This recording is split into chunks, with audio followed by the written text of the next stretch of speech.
అదే RTV app వార్తల్ని క్షణాల్లో చదివే అవకాశం ఉంటుంది. ఒక న్యూస్ పేపర్, ఒక టెలివిజన్ ఛానల్ మీ చేతుల్లో ఎప్పుడూ ఉంటాయి. ఇప్పుడు ఒక్కసారి కోస్తాంధ్రకు వెళ్దాం. కోస్తాంధ్రలో ఉన్న 6 జిల్లాల్లో మొత్తం 12 పార్లమెంటు స్థానాలు ఉన్నాయి. 2019లో ఏం జరిగిందో ఒకసారి ఆర్టీవీ యాప్ ద్వారా మనం తెలుసుకుందాం. 2019 ఎన్నికల్లో వైసీపీ 10 స్థానాల్లో విజయం సాధించింది. తెలుగుదేశం కేవలం 2 స్థానాలకే సరిపెట్టుకోవాల్సి వచ్చింది. జనసేన పార్టీ, భారతీయ జనతా పార్టీ ఎటువంటి స్థానాల్లో విజయం సాధించలేదు. ఇది కోస్తాంధ్ర ఎన్నికల చిత్రం. 2019 వైసీపీ క్లీన్ స్వీప్ కనిపిస్తుంది. కేవలం 2 స్థానాలకు తెలుగుదేశం పరిమితం కావాల్సి వచ్చింది. ఇక 2024లో జరగబోయే ఎన్నికల్లో కోస్తాంధ్ర ముఖ చిత్రం ఏ విధంగా ఉంటుందో ఒకసారి చూద్దాం. ముందుగా నెల్లూరు పార్లమెంటు స్థానం నుంచి మనం మొదలు పెడదాం.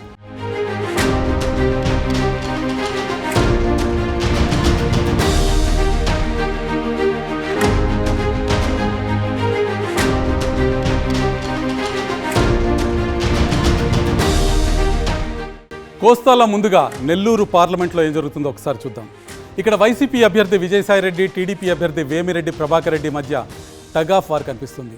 టీడీపీ అభ్యర్థి వేమిరెడ్డి చేస్తున్న సేవా కార్యక్రమాలు ఆయనకి ప్లస్ పాయింట్గా మారాయి. ఆర్థిక బలం ఆయనకున్న అడ్వాంటేజ్.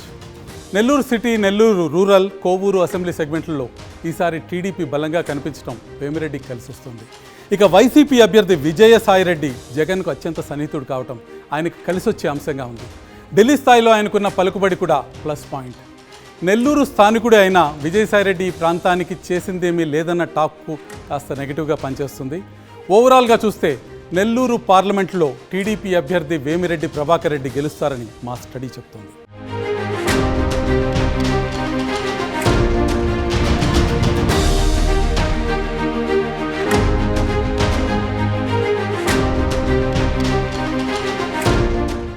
ప్రకాశం జిల్లా కేంద్రమైన ఒంగోలు పార్లమెంటు సీటుకి ఇప్పుడు వెళ్దాం.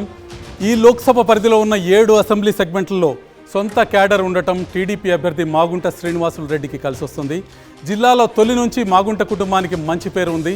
ఇక వైసీపీ అభ్యర్థి చెవిరెడ్డి భాస్కర్ రెడ్డికి ప్రకాశం జిల్లాలో పెద్దగా పట్టు లేకపోవటం ఆయనకి ఇబ్బందిగా మారింది. బాలినేని శ్రీనివాసరెడ్డి లాంటి వారి పూర్తి సహకారం అందకపోవటం కూడా ఆయనకి ఇబ్బందిగా మారింది. వైసీపీకి పట్టున్న కొన్ని నియోజకవర్గాల్లో అభ్యర్థులు కొత్తవారు కావటం చెవిరెడ్డిని ఇబ్బంది పెట్టే అంశంగా ఉంది.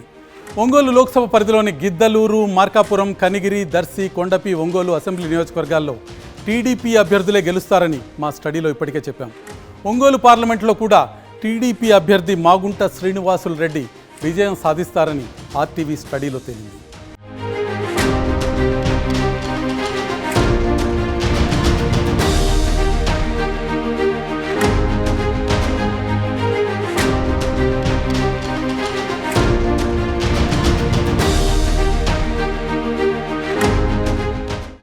కోస్తాలో మరో కీలకమైన నియోజకవర్గమైన బాపట్లలో ఎలక్షన్ పిక్చర్ ఎలా ఉండబోతుందో ఒకసారి చూద్దాం.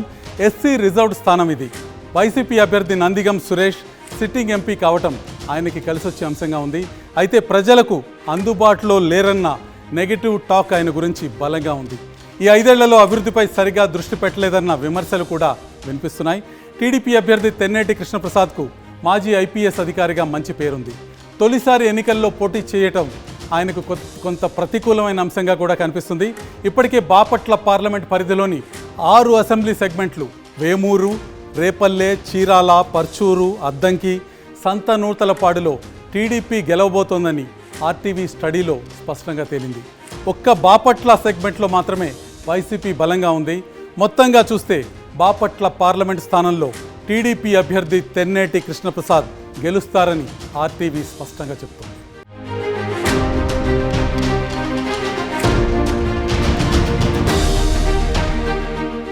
బాపట్ల తర్వాత నరసరావుపేట పార్లమెంట్కి వెళ్దాం.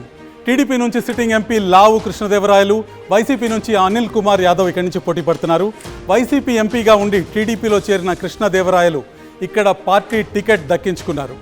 పార్లమెంట్ పరిధిలోని అన్ని అసెంబ్లీ నియోజకవర్గాల్లో పట్టు ఉండటం ఆయనకు కలిసి వస్తోంది. 5 ఏళ్ల కాలంలో ఇక్కడ చేసిన అభివృద్ధి పనులు అడ్వాంటేజ్ అవుతాయి. వైసీపీ అభ్యర్థి అనిల్ కుమార్ యాదవ్ నాన్ లోకల్ కావటం మైనస్ పాయింట్గా మారింది. ఆయన ఎమ్మెల్యే అభ్యర్థులపైనే ఎక్కువగా ఆధారపడుతున్నారన్న టాక్ ఉంది. ఈ పార్లమెంట్ పరిధిలో ఉన్న అసెంబ్లీ నియోజకవర్గాల్లో వినుకొండ మినహా మిగిలిన పెదకూరపాడు, చిలకలూరిపేట, నరసరావుపేట, సత్తెనపల్లి, గురజాల, మాచర్లలో టీడీపీ అభ్యర్థులే గెలవబోతున్నారని మా స్టడీలో ఇంతకుముందే చెప్పాం. అంతిమంగా నరసరావుపేట పార్లమెంటు స్థానంలో టీడీపీ అభ్యర్థి లావు కృష్ణదేవరాయలు గెలుస్తారని ఆర్టీవీ స్టడీ చెప్తోంది.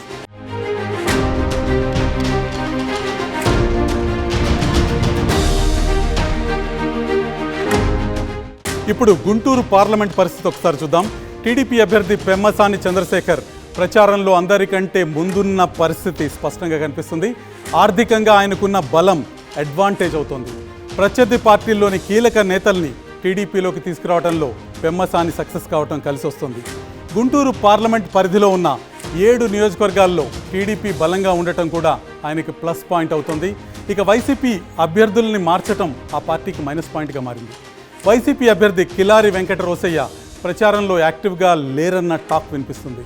ఇప్పటికే ఈ లోక్సభ పరిధిలోని 6 అసెంబ్లీ సెగ్మెంట్స్లో టీడీపీ కూటమి అభ్యర్థులే గెలుస్తారని మా స్టడీలో చెప్పాం. గుంటూరు లోక్సభ స్థానంలోనూ టీడీపీ అభ్యర్థి పెమ్మసాని విజయం సాధిస్తారని ఆర్టీవీ చెప్తోంది.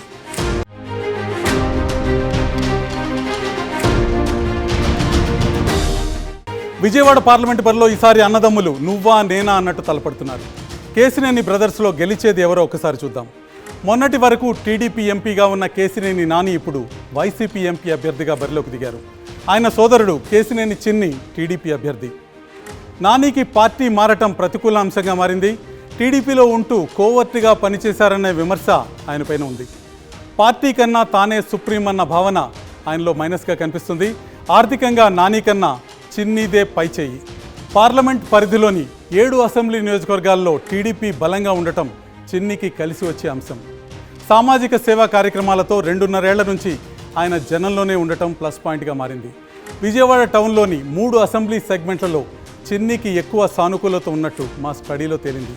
అదీగాక విజయవాడ పార్లమెంట్ సీట్లో ఒక సంప్రదాయం ఉంది. ఏ పార్టీ వరుసగా ఇక్కడ 3 సార్లు గెలవలేదు.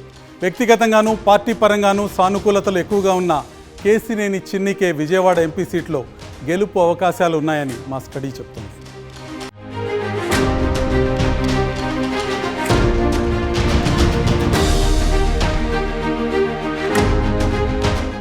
విజయవాడ తర్వాత మచిలీపట్నం పార్లమెంట్ పరిస్థితి చూద్దాం. మొన్నటి వరకు వైసీపీ ఎంపీగా ఉన్న బాలశౌరి ఇప్పుడు జనసేన అభ్యర్థిగా రంగంలో దిగారు. వైసీపీ నుంచి ప్రముఖ ఆంకాలజిస్ట్ డాక్టర్ సింహాద్రి చంద్రశేఖర్ తొలిసారి ఎన్నికల్లో పోటీ చేస్తున్నారు. ఆయనకి వ్యక్తిగత ఇమేజ్ అడ్వాంటేజ్గా మారే అవకాశం ఉంది. మచిలీపట్నం అవనిగడ్డ నియోజకవర్గంలో ఆయనకు కొంత క్రాస్ ఓటింగ్ జరిగే ఛాన్స్ ఉంది. ఇక సిట్టింగ్ ఎంపీగా బాలశౌరికి 7 నియోజకవర్గాల్లో కూటమి పార్టీల బలమైన మద్దతు పనిచేస్తుంది. అత్యధికంగా ఉన్న కాపు బీసీ ఓటు బ్యాంక్ ఆయనకు కలిసి వచ్చే అంశాలుగా ఉన్నాయి. ఈసారి మచిలీపట్నం పార్లమెంట్ పరిధిలోని అసెంబ్లీ సెగ్మెంట్లలో టీడీపీకి ఎక్కువ సానుకూలత కనిపిస్తుంది. ఆ ఫలితమే ఎంపీ ఎన్నికల్లోనూ రిఫ్లెక్ట్ అవుతుందని మా స్టడీ చెప్తోంది. ఓవరాల్గా మచిలీపట్నం పార్లమెంట్లో జనసేన అభ్యర్థి బాలశౌరి గెలిచే ఛాన్స్ ఉన్నట్టు మా స్టడీలో స్పష్టంగా కనిపిస్తుంది.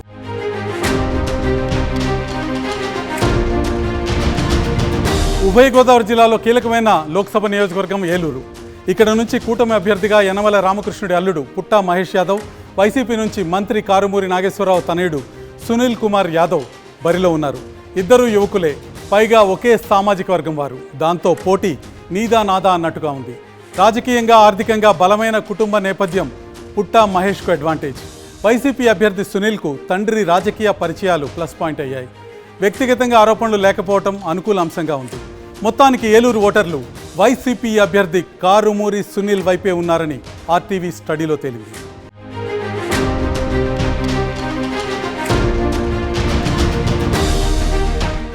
ఏలూరు తర్వాత నర్సాపురం పార్లమెంట్ పరిస్థితి చూద్దాం. కూటమి అభ్యర్థిగా భూపతిరాజు శ్రీనివాస్ వర్మ, వైసీపీ నుంచి గూడూరి ఉమాబాల పోటీ చేస్తున్నారు. నర్సాపురం పార్లమెంట్ క్షత్రియులకు కంచుకోట కావటం భూపతిరాజుకు ప్లస్ పాయింట్గా మారింది. కూటమి అదనపు బలం కానుంది. 35 ఏళ్లుగా బీజేపీని నమ్ముకున్న వ్యక్తిగా ఈయనకి మంచి పేరుంది. గతంలో కృష్ణంరాజు, గోకరాజు, గంగరాజుల గెలుపు వెనుక ఈయన కీలక పాత్ర పోషించారు. వైసీపీ అభ్యర్థి గూడూరి ఉమాబాల పెద్దగా పరిచయం లేని వ్యక్తి. రాజకీయాల్లో ఇప్పటివరకు అంతగా చురుగ్గా లేకపోవటం ప్రతికూల అంశంగా మారింది. సీఎం జగన్ ఇమేజ్ మాత్రమే ప్లస్ పాయింట్గా ఉంది. నర్సాపురం పార్లమెంట్లో clear cut victory Bhupathiraju Srinivas వర్మదేనని ఆర్టీవీ స్టడీలో తేలింది.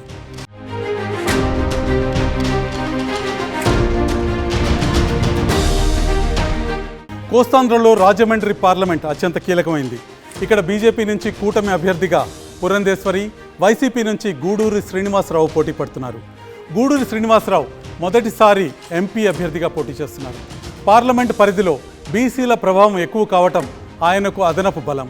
అయితే పార్టీపై వ్యతిరేకత, సొంత ఇమేజ్ లేకపోవటం మైనస్ పాయింట్లుగా ఉన్నాయి.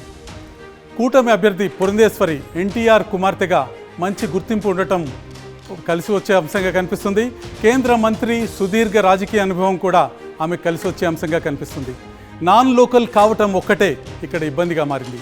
ఓవరాల్గా రాజమండ్రి పార్లమెంట్లో పురంధేశ్వరికే విజయావకాశాలు ఎక్కువగా ఉన్నాయని మా స్టడీలో తేలింది.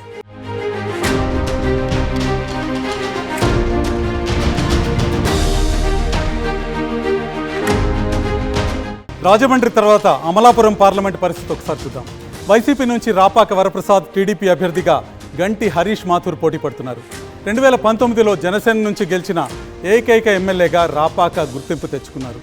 కానీ వైసీపీలోకి మారటంతో జనసైనికుల్లో తీవ్ర వ్యతిరేకత ఉంది. ఎంపీగా పోటీ చేయటం ఇదే మొదటిసారి. రాపాక మీద ఉన్న వ్యతిరేకత చూస్తే గెలుపు అసాధ్యంగా కనిపిస్తుంది. కూటమి అభ్యర్థి గంటి హరీష్ మాథూర్ యువకుడు, ఉత్సాహవంతుడు. బాలయోగి కొడుకుగా మంచి గుర్తింపు ఉంది. గత ఎన్నికల్లో స్వల్ప మెజారిటీతో ఓడిపోయారనే సింపతి కూడా ప్లస్ పాయింట్ అవుతుంది. అమలాపురం పార్లమెంట్లో హరీష్ మాథూర్ బంపర్ విక్టరీ ఖాయమని మా స్టడీలో తేలింది.